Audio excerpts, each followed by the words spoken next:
At 11:10 a.m. on Tuesday the 20th of March 1968, three inexperienced robbers forced their way into flat 35, a stylish apartment owned by wealthy stockbroker Michael O'Carroll and his pregnant wife, Janet.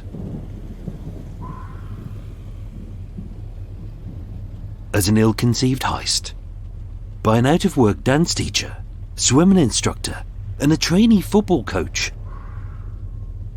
with the robbery having backfired, they had no plan B. Expecting a payout of £20,000 to £30,000, £250,000 today, they had made just £220, of which they had to refund £10 to their increasingly knocked fence. The stockbroker was broke. His bank account was deeply in debt. His wife's Mini was unsellable. And all that was left was a 4-year-old Lancia. Split in their minuscule hall. Dave paid off his rent. Mike stayed in a hotel. And Ray got the brakes of his dodgy car fixed. But now they risked lengthy prison sentences for robbery, fraud, and kidnapping. These were not hardened criminals with a master plan. They were three incompetents without a clue what to do.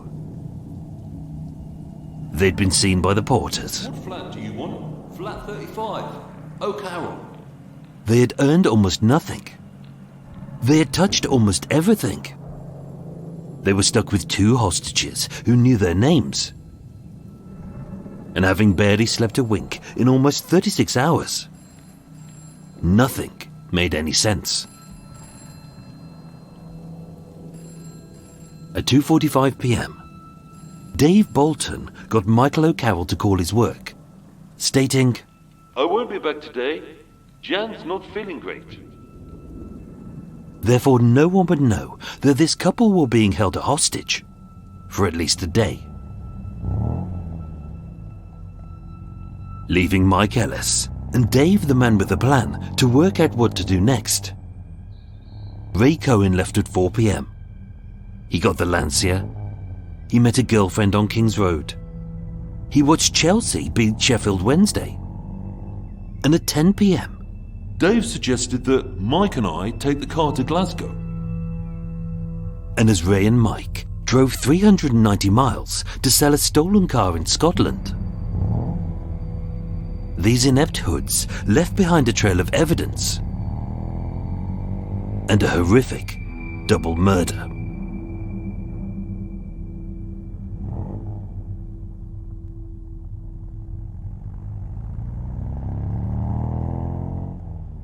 The almost new Lancia roared up the dark-lit motorway, with Ray driving, Mike napping, and these two buddies for barely a few months, swapping over between loo breaks and hot snacks in roadside cafes. Ray struggled a bit with the gears of this Italian sports car, as when he slipped from third to fourth, they crunched. But then again, this sleek, shiny chick magnet was far superior to his rusty old death trap.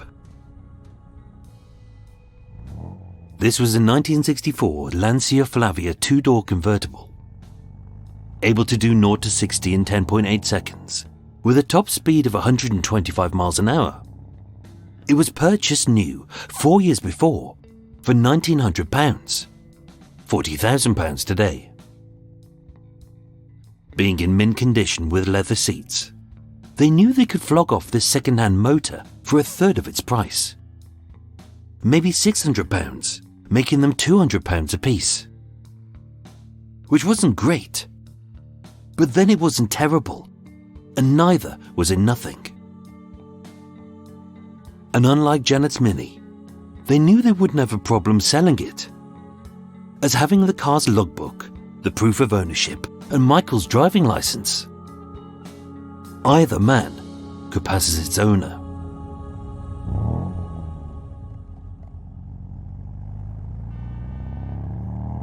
In the early hours of Wednesday the 13th of March, Ray and Mike arrived in Glasgow. As before, their mission would be simple. But from the start, their inexperience and immaturity would shine through.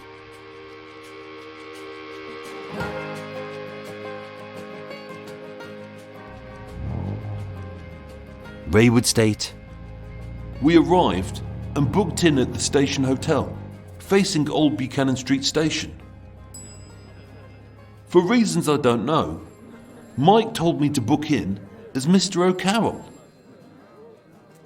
The pettiness of these squabbling felons is hard to fathom, as without a grown adult to smack the back of their legs and growl, "No," when they played up, they acted like two puppies who'd sprung the back garden gate and were excitably running loose on a busy road, shitting everywhere and blaming the others. Upon arrival, having checked in under the names of Cohen and Ellis, their real names, although they were technically on the run, Ray and Mike treated themselves to a swanky haircut and a close shave at the hotel barber's. And as they sat back, neither man would realise until later that they had dropped a large envelope containing the Lancier's logbook, on the front of which they had written the name O'Carroll. At 11:30 a.m, Ray took the Lancia to W. Fraser, a car dealership.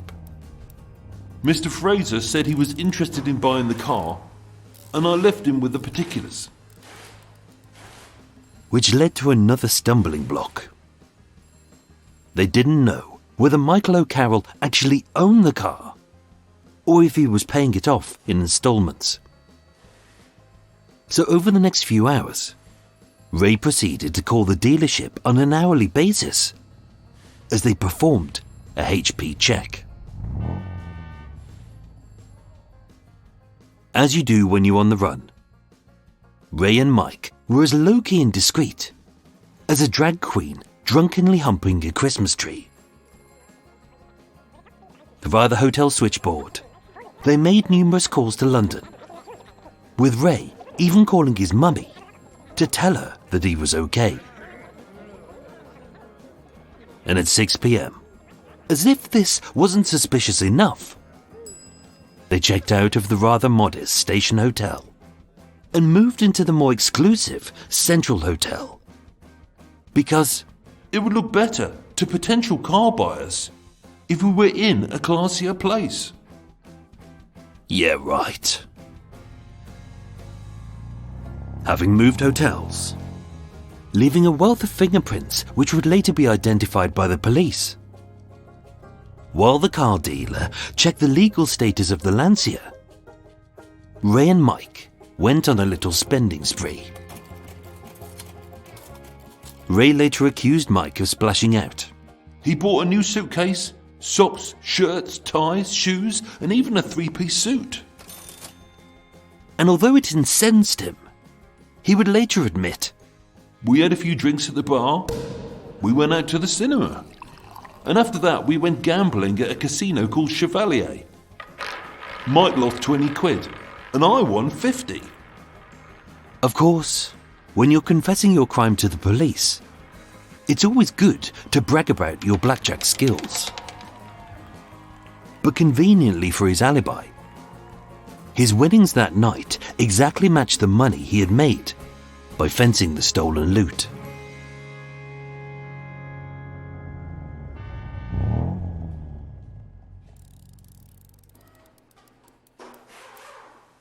On Thursday the 14th of March, Ray and Mike went to Fraser's and were thrilled to learn that the car had passed the HP check.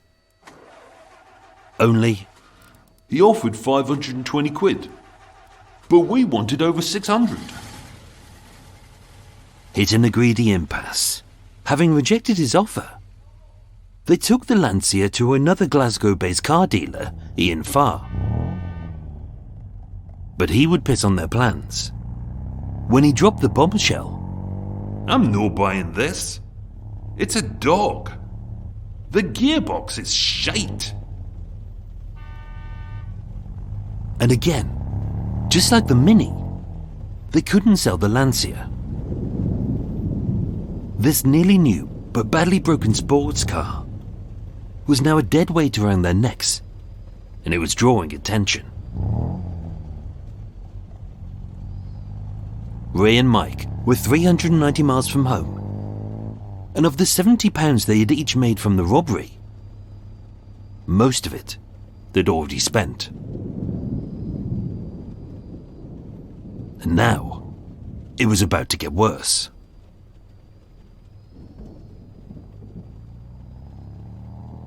With the stolen car proving to be a bit of a hot potato in Glasgow, Mike said he would take the car to Ireland. He asked would I come, and I said, yeah, might as well.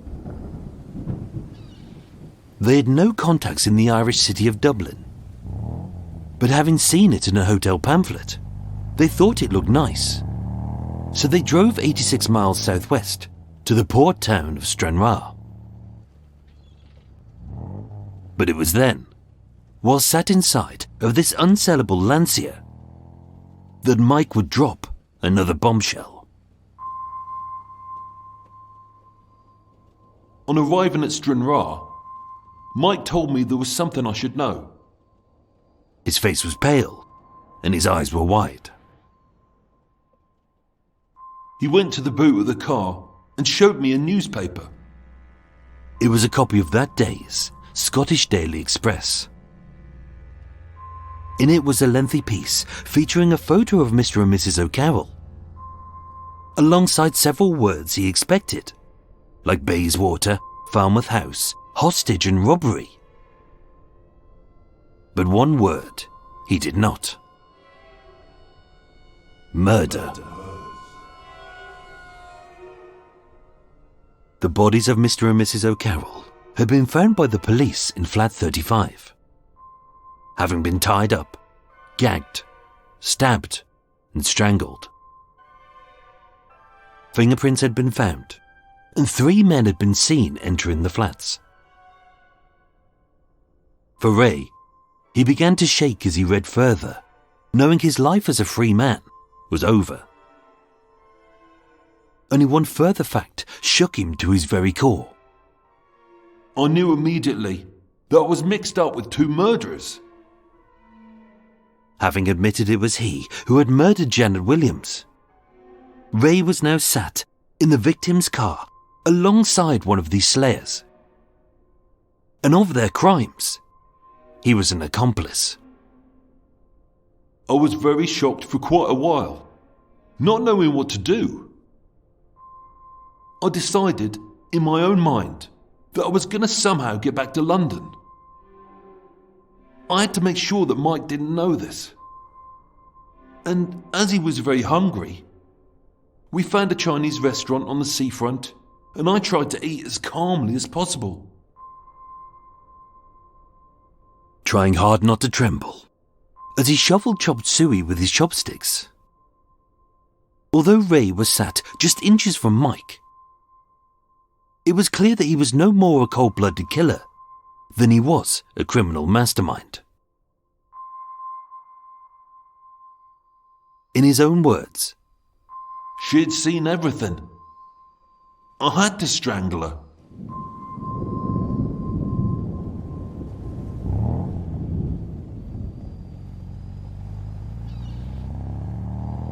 that night, as they went aboard the ferry at Stranraer, We noticed that we were getting strange looks, so we drove out of town. seizing the opportunity, Ray didn't flee. I asked him to take me to Prestwick Airport. I was surprised he had not minded doing this, knowing full well that I intended to return to London. Catching the last flight out of Prestwick, Mike and Ray parted ways. Ray dumped the Lancia in the airport car park, as it had been reported missing in the papers. And he caught a coach to Margate, where he laid low for the next week.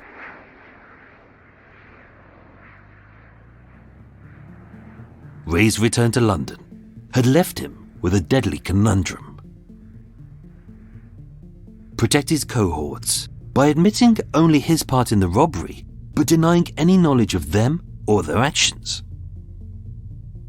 Or give them up, saving himself from possibly being charged with a double murder, only to risk the two killers hunting him down and harming him or his family for breaking his silence. When he was asked why he hadn't come straight to the police, Ray would state, "I needed time to sort myself out, and I was worried about Dave finding me." Typically for such a tragic tale of incompetence, Ray actually went to Scotland Yard to hand himself in. But as the desk sergeant didn't know which station was handling the case, Ray simply walked out. But fearing for his life, Ray handed his old pal Couros a slip of paper.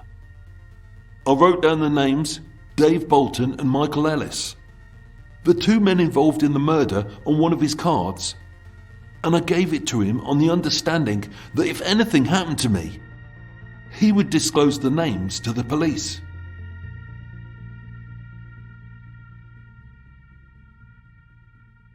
On the morning of Saturday the 16th of March, Ray handed himself in at Paddington Police Station. Having been cautioned, almost everything you have heard so far has come from his confession.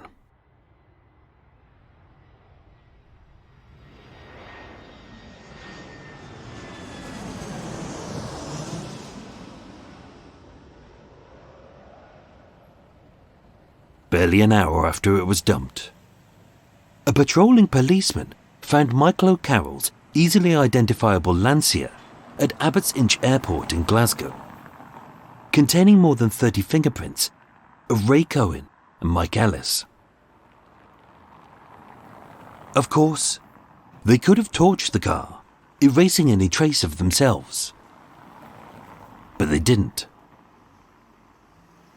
That same day, a postman spotted a rucksack dumped outside of the John Knox Church at 34 Carton Place in Glasgow, containing documents in the name of O'Carroll and Mike Ellis's bloodstained suit. Of course, they could have dumped the bag in the Clyde River, barely 10 feet away. But they didn't.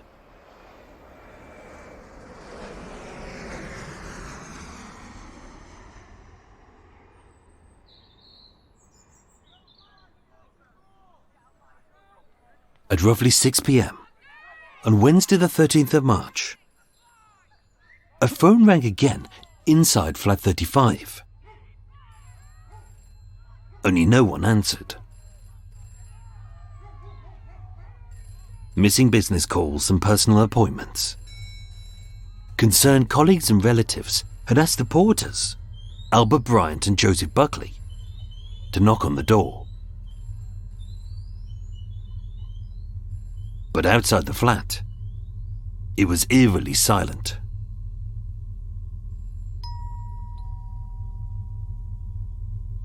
Left uncollected, at the foot of the door lay a newspaper, a bottle of milk, and a dozen eggs.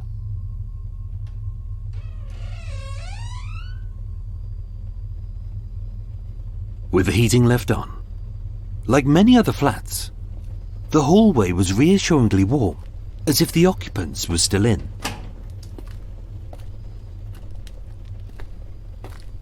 It was as they'd expected.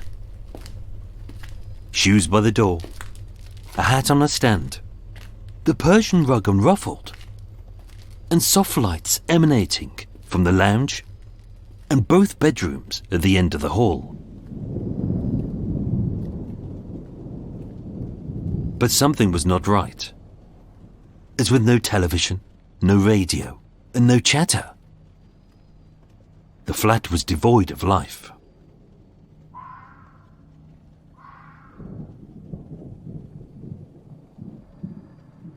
As the porters traversed this long, thin hallway, The only hint of disarray they saw was a broken mirror. Ahead lay the lounge.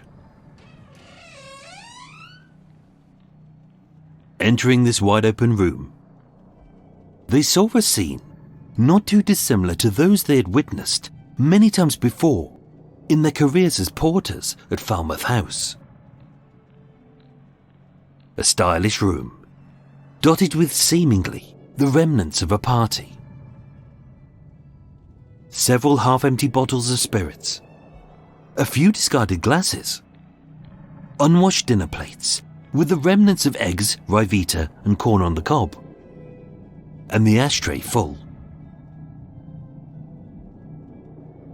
With the record player on, but the music long since finished, it wasn't wrong to assume that a party had taken place. As being a popular couple, they'd hosted a little drink soiree barely 1 week before.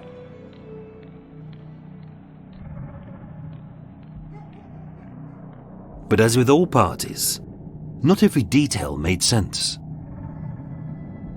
As on the coffee table, a wallet had been splayed open. And on the sofa, a pair of nylon tights had been tied with hard knots and cut with something sharp. Whatever had happened, the partygoers were long gone, and all that remained was a ghost of a memory. As outside of the partially open French windows, life carried on.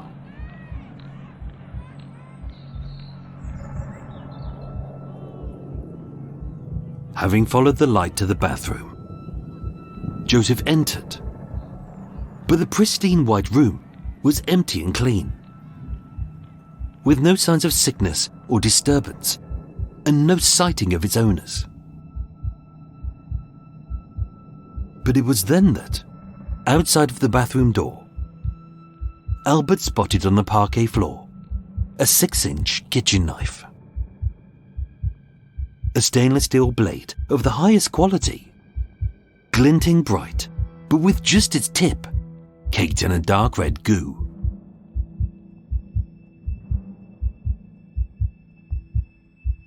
With the soft light spewing from 2 remaining rooms, Albert and Joseph entered the opposing doors. They didn't need to enter further to understand what had happened. The silence of their lips and the wideness of their eyes told each other what was within. It was a sight unlike anything they would ever wish to see again, and something they could never unsee.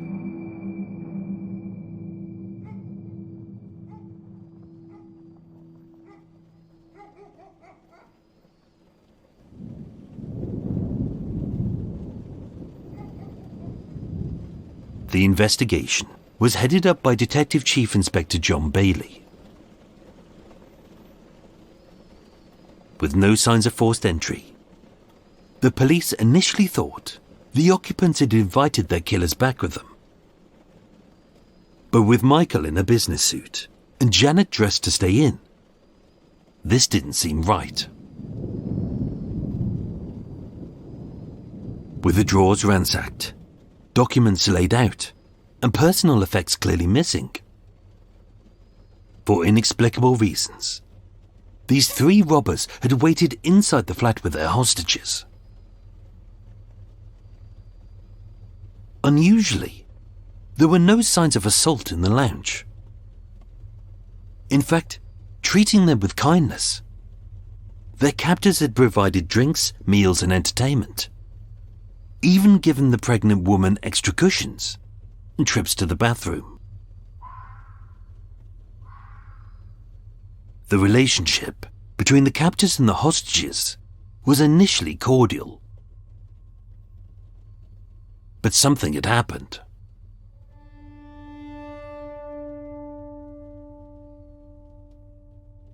There were no witnesses to this brutal double murder, except for the killers themselves. as Ray had left to find the Lancia. And although the neighbours had heard loud noises, no one bothered to check.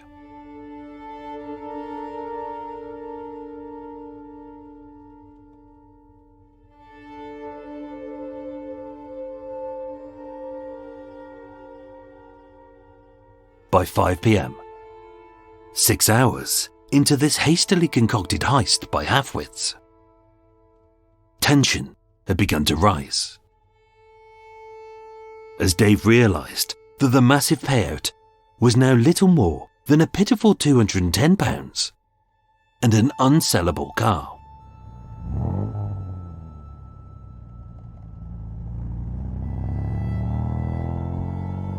According to Ray, Mike said it happened when Mr. O'Carroll dashed for the service bell in the flat.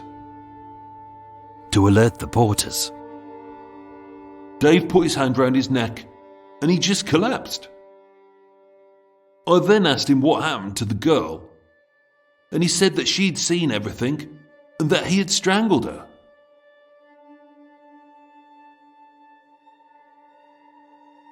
Later Mike would deny killing her, and yet her blood would be found on the suit he had dumped in Glasgow.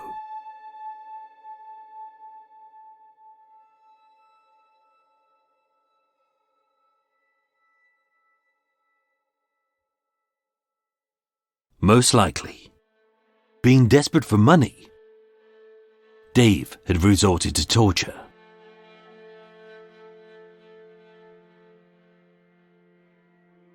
With the newlyweds separated and moved to different bedrooms. On the beds, both Janet and Michael were hog-tied and gagged with ties and tights. Unable to move, and seeing nothing but the pillows below their faces. Through the opposing doors of the hall, they could only hear each other's cries, being slightly muffled by the soft music. Playing his wife's pain off against her husband's agony, the more Michael professed that he had nothing else to give, the more they hurt her to hurt him. From barely 20 feet away, he would have heard her cries and her screams. But he could do nothing. Unable to comprehend that he had risked everything for such a pitiful sum of money, Dave grabbed a sharp carving knife from the kitchen, and with Janet face down on the bed, he pressed the blade into the crook of her neck between her jaw and her left ear, piercing her soft flesh to make her squeal. The tip entered the muscle just 1 inch deep, but as the blood poured down her neck, across her face, and pooled about her nose and mouth, Michael could hear her muffled screams. The woman he loved was terrified, choking, and in agonizing pain. And yet still, he could do nothing.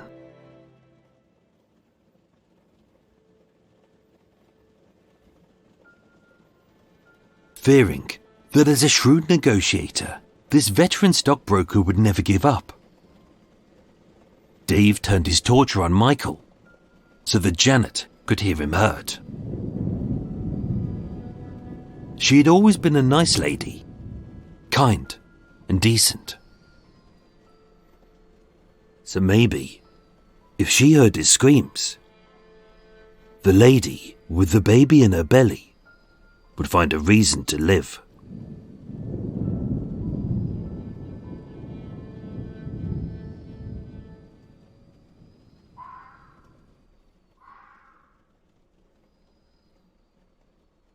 No longer serving a purpose, both Michael and Janet were strangled to death with the scarf. But being left face down on both beds and unable to move, they suffocated in a pool of their own blood.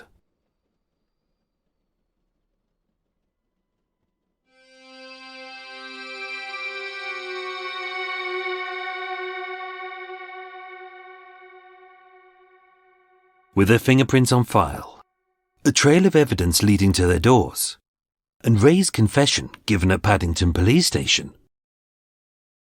Dave Bolton was arrested at his flat in South Tottenham, and although he denied knowing Mr. and Mrs. O'Carroll or his part in the robbery or murder, as if to mirror the incompetence of this whole robbery, Dave's own wife had brought the suit into court for him to wear, and yet it still had traces on it of his victim's blood. 1 week later, Mike Ellis was arrested, having spent a week at the Butlins holiday camp in Margate. Having turned on each other, the police got statements from Ray and Mike, but with Dave acting like the big I am and described as cocky throughout. All three were formally charged with murder. Tried at the Old Bailey. It was unsurprising that such an inept gang would plead not guilty, given the wealth of evidence against them. With the trial split into two, Ray admitted to robbery, and with his alibi being that he was at a football match during the time of the murder, he was sentenced to 2 years in prison.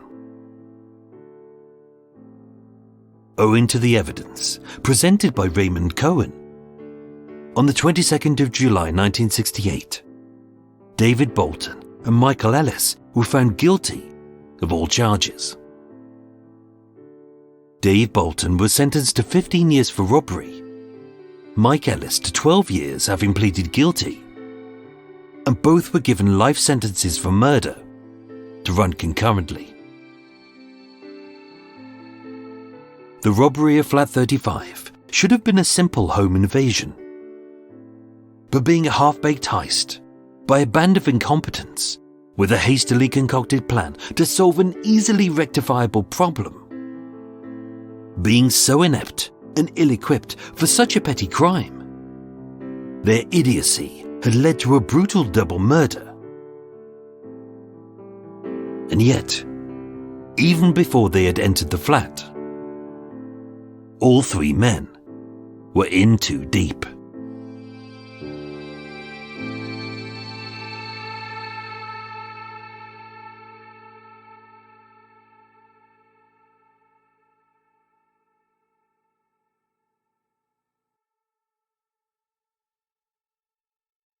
Let's do it.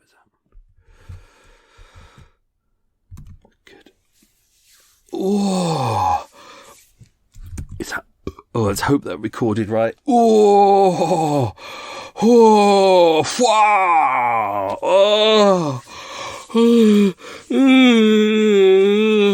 I'm gonna take your little hat off. There you go, your little hat's come off. Hope that feels better. God, dear. Well, there you go, folks. Hope you enjoyed that. If you can enjoy something like that, it's a bit grim, wasn't it? But something different, an interesting episode, I thought. Interesting two-parter. Didn't feel like it was going to be a three-parter, hence I kept it as a two-parter. But there's loads and loads of stuff. So welcome to Extra Mile, unscripted, unedited bit, blah, blah, blah. I tell you what, let me go pop on my tea now. Oh, open the window so we can all hear the coot outside mouthing off. He's been outside getting a bit mouthy. My little Robin that I've kind of adopted is currently on the bough. I've relocated his nest so I can move on, which is good. There weren't any eggs in there, so that's all fine. But when I have the door shut, he sits outside the door, goes, "Where's my dinner? Where's my dinner?" Because he knows I give him treats because I'm a sap. So I think by the time you get this, it will be almost Christmas. I think this goes out the week building up to Christmas Day. For me, this is nowhere near Christmas. This is near the end of November. I think it's 23rd of November, 24th, something like that. I powered through, got all my work done, no time off, slogging my guts out. So I'm almost done. So, looking forward to getting all this done, finish editing this episode, and then I can go and treat myself to some beers and a nice curry treat. Oh, there's a nice curry place around the corner that does really good food. I treated myself last year and it was really nice. So I'm going to do that this year. Whoa, brilliant. That'll probably happen Monday night. Monday night is curry night, so I should be edited by then. So that's all good and done. What else is going on? This episode almost didn't happen, courtesy of Windows. This is being recorded on backup laptop because proper laptop. Well, this is no proper laptop. Proper laptop suffered the blue screen of death. Blue effing screen of death. Bloody bastards. Luckily, I was halfway through writing the episode, and then I did my usual thing now, which is a backup to Google Drive, even though I think Google Drive, is the problem. I think that's what's going on, what's causing all these problems is effing Google Drive. So, lost that laptop, but I'm using the backup one, so hopefully backup one is recorded nicely, and I can get this edited, and then I can be done. Way! Going into the archive soon. Got some new files to look at. Loads I've already done already, but loads that I'm planning for the year ahead. Hoping to start with a nice, interesting 4-parter, I think, which is one I've been planning to do for ages. What else is going on? I was given a complimentary ticket to go and see Glass Onion. We're not meant to say sequel to Knives Out, but it is the sequel to Knives Out. Courtesy of a freebie of Netflix. I was meant to go there the other night to go and watch that. That would have been great fun. Unfortunately, I turned up at 7 o'clock as planned to pick up my tickets, and they'd moved me to 9 o'clock. They hadn't told me. They're just like, oh, it's sold out. So they moved me to 9 o'clock. The problem is, because I live miles away, I can't make it home. So I haven't watched the film yet. By the time you listen to this, I probably have. But yeah, so dragged my ass all the way in, organised my day around this, got there, they'd moved my ticket to 9 o'clock, and I went through all my phone. I just went, I can't make it home. It was really annoying, especially as it's a 2-hour film, so it's almost 3-hour presentation. So annoying. Tea's still brewing. I'm going to get my hot chocolate in a bit. Hot chocolate. I've got some lemon drizzle cake. It's nice from the little bakery up the road. Very nice. It's a nice light lemon drizzle cake. Do you know when sometimes you eat sponge and it can be a bit heavy? They've done it really. It almost feels like a diet cake. In fact, maybe it is. Not that I'm losing weight. I'm not. So big thank you to some patron supporters. So thank you to Steffi Glazer, Philip it's M, but Philip Dulcie Lane, and Crazy Susie. So thank you, Steffi. Thank you, Philip. Thank you, Dulcie, and thank you, Crazy. Although I'm guessing your first name is probably Susie. That's still brewing.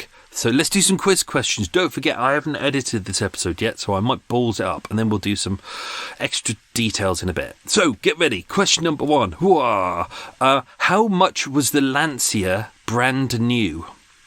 So basically, how much did Michael pay for the Lancia when he bought it? Question number 2. What was the first hotel Ray and Mike checked into in Glasgow? Here, pal. Question number 3. What names did they check in under? Question number 4. What was the name of the casino they went to in Glasgow? Question number 5. Why did Ian Farr, the Glasgow-based car dealer, not buy the Lancia? Question number 6. Which Irish port were they sailing to? Question number 7. What type of meal did Ray and Mike have in Stranraer? Question number 8. Which airport did Ray fly from? That's when he was going from Scotland back to London. Which airport did he fly from? Question number 9. What was the film that Ray said he saw in the ABC Fulham Road cinema? And question number 10. Which police station did Ray initially try to hand himself into? There you go. Don't forget, I haven't edited these episodes yet, and I might balls them up. I deliberately put these questions in and around the same area of my notes because I'm going to use some different notes. So therefore, hopefully, I won't balls up these questions. Let's grab me tea. Wahey! Wahey! The sea. Oops. Oh, I've spilled the tea. Thank God Eva's not here. Otherwise, I would be in the shit. She'd be well angry about that. Right. Let's dive into some extra stuff that we can dive in. This just gives us a chance to dive into some stuff that we may not already have discussed. So, when they were in the car at Stranraer, that's not one of the quiz questions, so that's fine. This was from Raymond. He said, on arriving at Stranraer, Mr. Ellis, he always calls Mike Mr. Ellis, Mr. Ellis, Mr. Bolton, he's all Mr. Mr. Ellis told me that there was something I should know.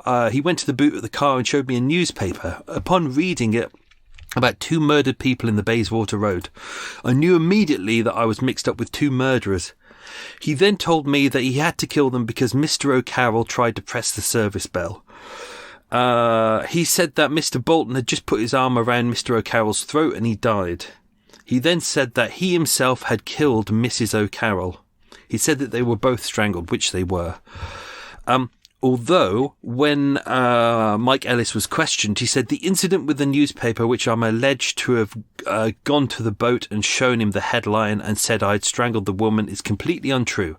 I know nothing about the death of these 2 people, even though his palm print was found on the newspaper and obviously Janet's they can't prove it was Janet's blood, but the blood type was correct that was found on his suit. Let's jump through that. There was a whole bit that in all the details about where they dumped the car and how they were trying to get the flights back, and it was really pathetic on there. It was like they wanted to get the 7:25 flight back, but it was too expensive, and then there was a later one, and who cares? I just find it really interesting that Mike dumped the car at the airport. Interesting that they didn't set fire to the car. They couldn't sell it. So they didn't set fire to it. They just left all their evidence in there. They had no comprehension at all about even simple things like fingerprints. Do you know, that has been being used for more than 50, 60, 70, 80 years by that point, and they hadn't got the knowledge to be able to go, do you know what, maybe we should wipe it down. Maybe we should just get some alcohol and wipe it down. That'll do. Or set fire to the car so it's completely burnt out. But no, they decided to leave it there with all their shit inside. And then Mike decided to treat himself by going down to Margate to the Butlins holiday camp. Well, there you go. Money well spent. Let's not go into the details of what he did that night. It's kind of interesting that Raymond turns up back in London late on the 14th. And I mentioned in the episode, so he says, on arriving in London, I caught the Airbus direct to West London Terminal. That's not one of the quiz questions, don't worry. On arriving at this address in South Kensington, the reason I went there and not straight to the police was I needed to sort myself out, and I was worried about the consequences of either Mr. Bolton, who was Dave, or any of his associates finding me. And then he seems to go to a series of different clubs, and I know that he's sticking to places that he knows where he feels comfortable and he feels safe. But if you just found out that you were an associate in a robbery which had later turned into a murder, would you go and play blackjack? Would you be that focused enough that you would win 50 quid on the blackjack? No, I don't think you would. So I really don't understand what's going on there. Let's just go around. I took this out of the episode while I was writing it.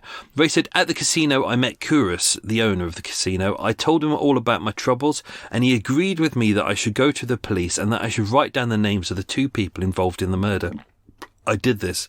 I wrote down the names Dave Bolton and Mike Ellis on one of his cards, and I gave it to him on the understanding that if anything happened to me, that he go to the police and he would disclose the names of those involved. So this card was found, it was in his possession, and it was exhibit KK1. KK, the initials of Kouros. Kouros said Ray came in about 12:30am on the 16th. He wanted to speak to me. He was insistent. I took him upstairs. Kouros asked about the topic on the newspaper, the murder. Ray said, last night we arranged to go and steal something from that place. Kouros said, I asked who they were. He didn't tell me straight away. Ray said Kouris said Ray took the Lancia to Scotland to sell. He then found out that his two friends had done this crime, and he came back to London and said, I don't know what to do. So I told him to go to the police. I said, if you've done nothing, then you've got to go to the police, or the two others will catch you. He said, if I go to the police, I'll get 5 to 10 years. He actually got 2 in the end. He said the other 2 were demanding money from a man, but he didn't have any, so they beat him up and broke his neck or something.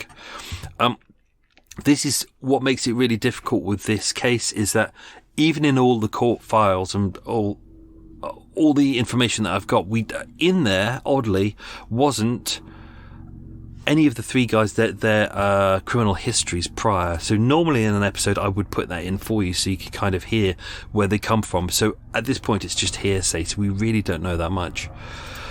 16th of March, early in the morning, Ray went to Paddington Police Station. He went there with his dad. He'd found out that the police were looking for him, and therefore he pretty much went straight there after the little cock-up. The car was found at the airport. I can't remember if this is a quiz question, so I'm not going to use that one. Inside the glove box, they found 2 keys and a ring. As mentioned, they found more than 30 sets of fingerprints in there.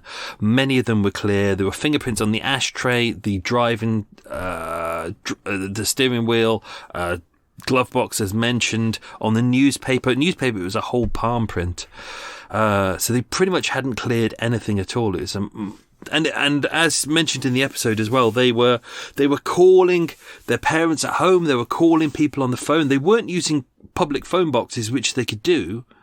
Instead, they were at the hotel and they were getting the receptionist to make the call for you. And because they're at the hotel, the receptionist has to keep a log. She keeps a log of when the call is made and who it's to and how long it's for, and therefore she knows how to bill them. So they did it that way instead of utter fucking idiots. Instead of just going out to a phone box down the road and putting a couple of shillings in the machine and making a call that's never going to be traced. Utter, massive effing idiots.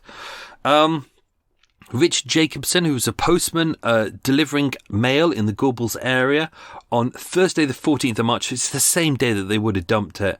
He looked over the railings of the church. That was the John Knox Church on Carlton Place. He saw a rucksack containing clothes, a garden hose, a garden fork wrapped in brown paper. We don't know why. Wrapped in string as well, a motor seat, backrest and a hammer.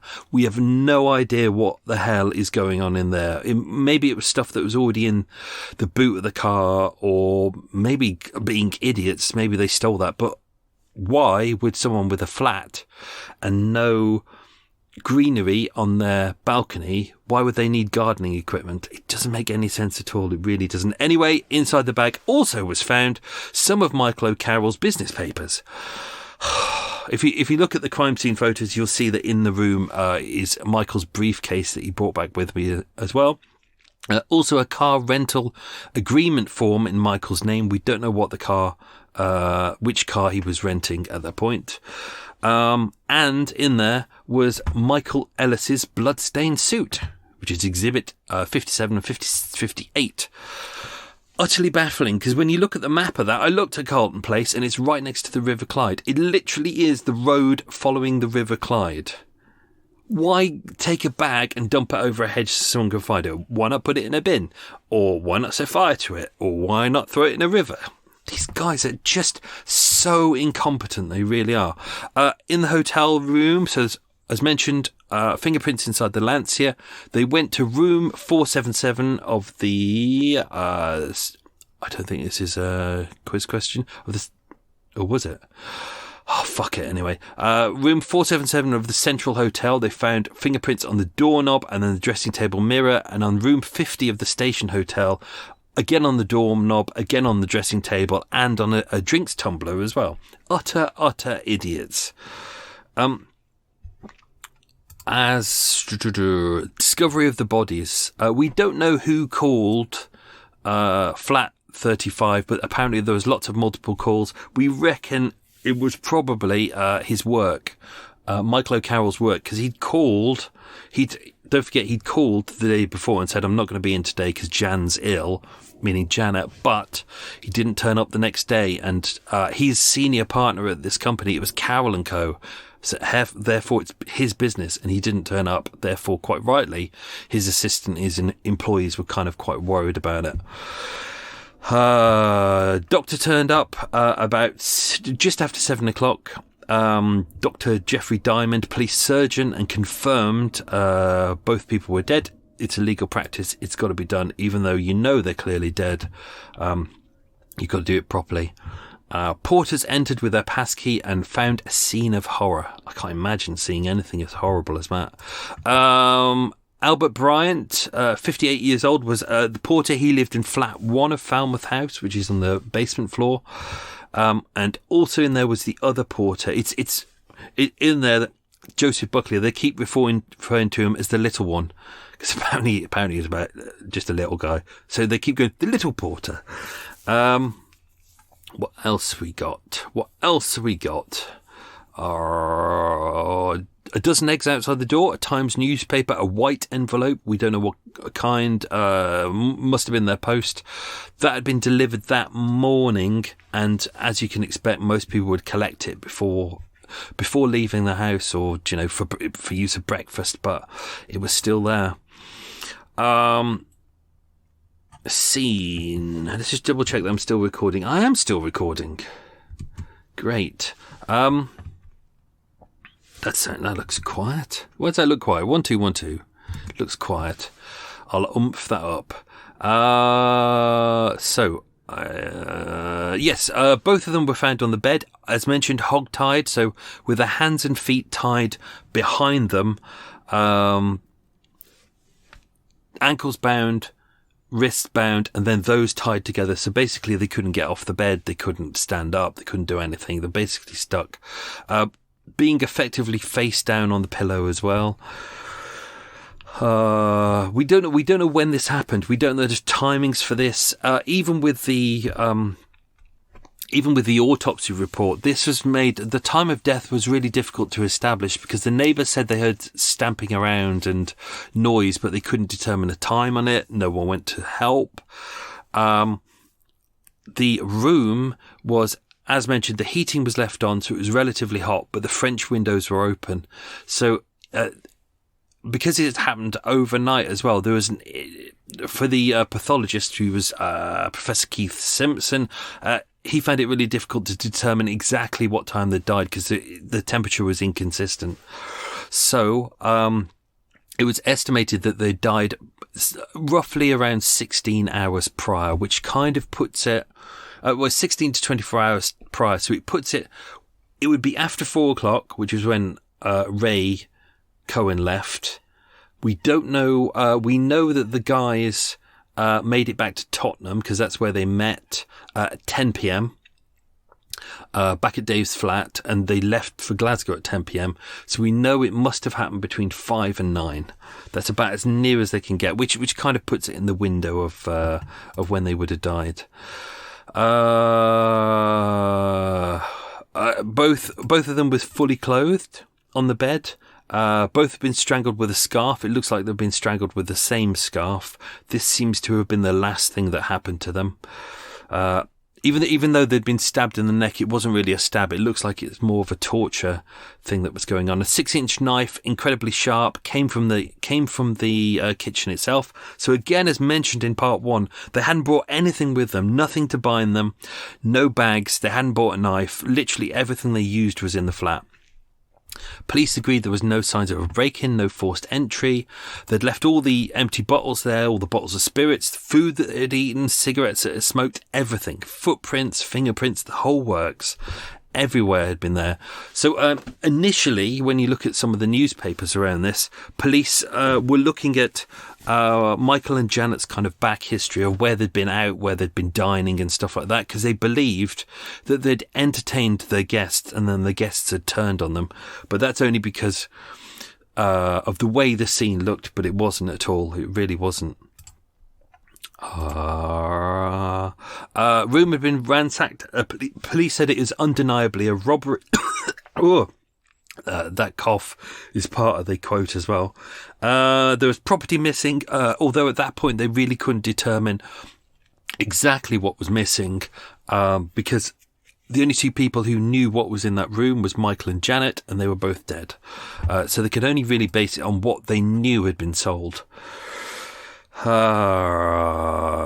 quite a big investigation. They knew that they knew they'd tried to sell Janet's Mini, and that had gone badly. So they knew that the Lancia was missing. So a team of 100 police officers were scouring the city looking for the car. What else have we got? Fingerprints all over the room, as mentioned, on the ashtray, on the cigarette box, on photos, literally on all the documentation that was there.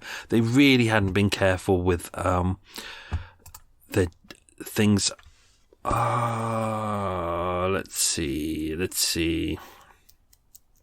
Oh, we've done that. So I'm just going through my notes. Professor Keith Simpson determined that they had died sometime in the late evening. They'd both been face down when they were found. They were both clothed and gagged. Cause of death was asphyxia due to mechanical obstruction of breathing. As it was not possible to determine the proportionate contributions made by gagging, suffocation, and in Janet's case, constriction of the neck. Both lay face down with their heads covered by pillows. So both were strangled. Janet was actually strangled a lot more than Michael was. Both were technically still alive, it is believed, but so he couldn't determine whether, because their faces were down in the pillow, and it's not too sure whether faces were forced into the pillow either, whether they were suffocated that way and strangled, or whether they'd suffocated on their own blood. Their faces are incredibly bloody around that point. Janet was the last to be strangled. We know that because the white scarf was still tightly around her neck. It wasn't knotted, but it was twisted at the back. And it's believed that this was all down to the kind of the torture that was going on. One detail I didn't put in the episode because it's hard to determine exactly what happened. So, when the autopsy took place at Westminster Mortuary, all the details as mentioned before, we kind of cleared that, but there was some human semen detected inside Janet's vagina, which obviously in that era they were unable to group. But when they examined the three attackers, they examined their suits, there were fibres from the blanket that she was lying on. It was kind of an orange tartan blanket, which are all on each of the attackers' suits. So because they couldn't identify whose semen it was, it could have been Michael O'Carroll, so they may have had sex the night before, we don't know. Or it could have been the attackers, so we don't know. So I didn't put that in the episode because it's really hard to determine exactly what happened at that point. But it could have been something they'd done. That could have been part of the torture. We don't know. It could have been the way to antagonise Michael to get him to reveal where, if he got a safe or something like that. Maybe that's what they were trying to do. We don't know. Or maybe they're just horrible, nasty, evil perverts. I think that's it. Pretty much found in the top drawer were some American Express traveller's checks. These were found in Michael's top drawer. These were the same ones that kind of Mike Ellis had stolen and used to he'd cashed them at West End hotels when he was on his little spree.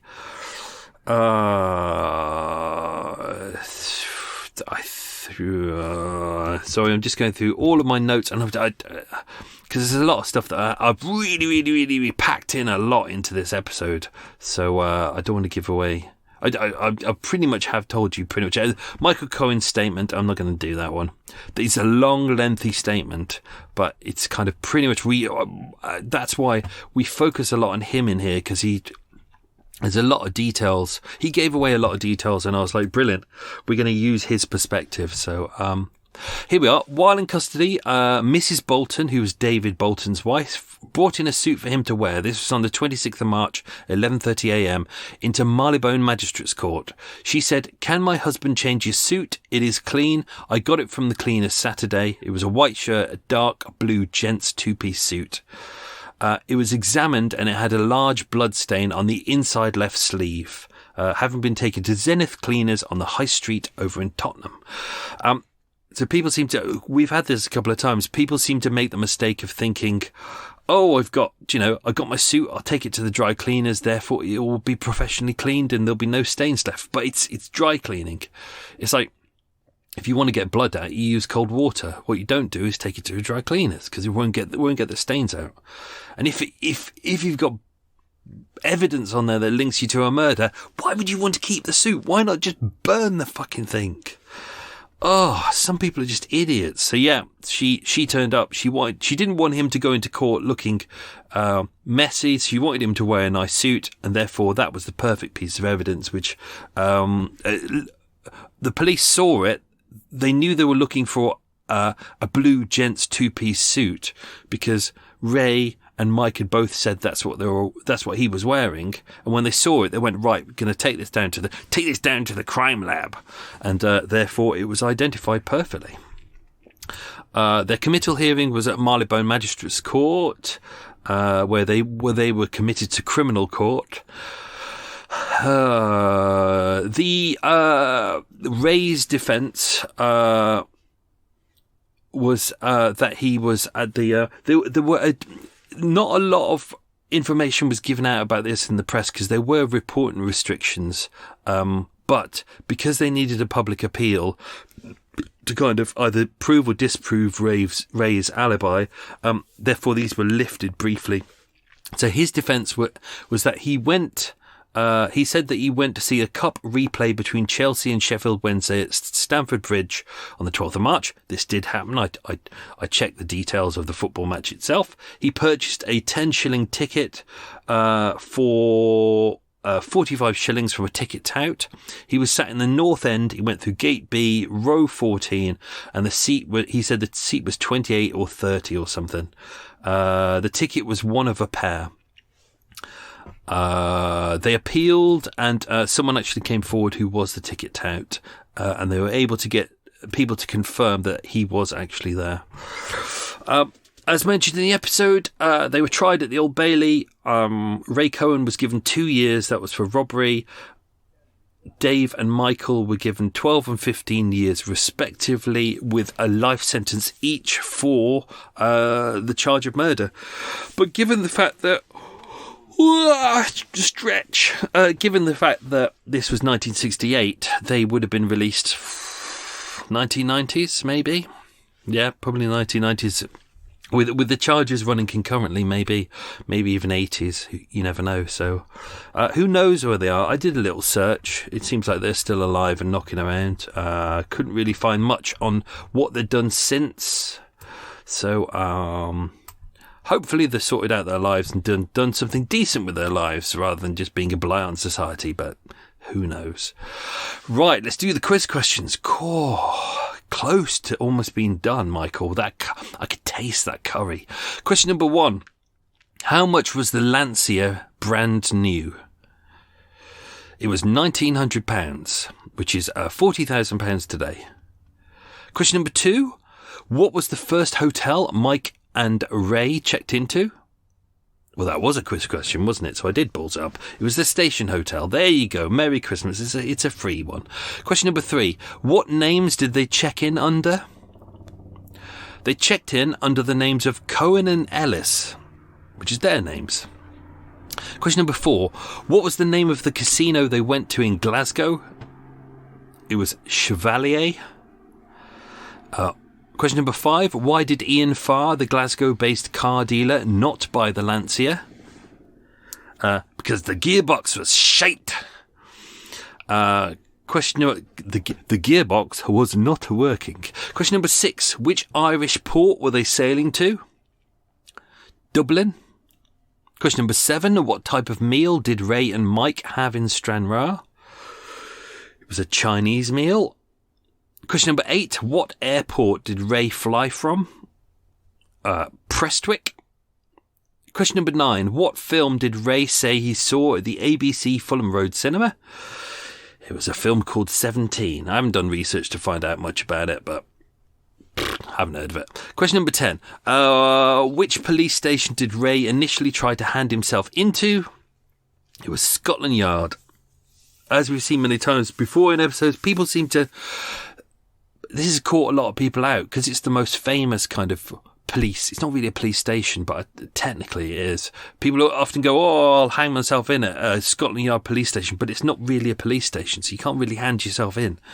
So yeah, it's bit of a mistake. It's happened a couple of times in Murder Mile. People need to learn, but it's because it's the famous one. They go, "Oh, I'll just turn up. Oh, maybe Sherlock Holmes will arrest me. Oh, blah, blah, blah." Anyway, that's that. Whoa. That's me done, folks. That's me done for the... Well, it's not really me done for the year. I've got the walk with me for this to do, this episode. I've got 3 more weekly... What are they called? Weekly inches to do for Patreon, and then I'm done. Let's hope this laptop lasts. Otherwise, I'm screwed. Anyway... I'll be doing... There's a Christmas special coming out, so this isn't your last one for the year. And then all Murder Mile restart. I haven't picked a date yet because I'm still working out stuff, but it'll probably be end of January, start of February. But I'll do... You'll get a kind of, as usual, a little reminder saying, "Oh, Murder Mile comes back on this date." But I'm going to take some time off now and relax. And, I need it. I'm knackered. So thank you, everyone, for supporting Murder Mile over the year. It's been very much appreciated. Thank you to everyone who's new to the podcast. Thank you to everyone who's stuck with it through the early days. Whoa. Have yourself a good one. Stay safe, and I'm going to eat some lemon jizzle drizzle cake. Yeah, maybe might go up to the shops and buy another Belgian bun. They're massive. They're as big as a head, but they're brilliant. So that's me done. Waffle over. Have a good one, folks. Stay safe and be good. Lots of love.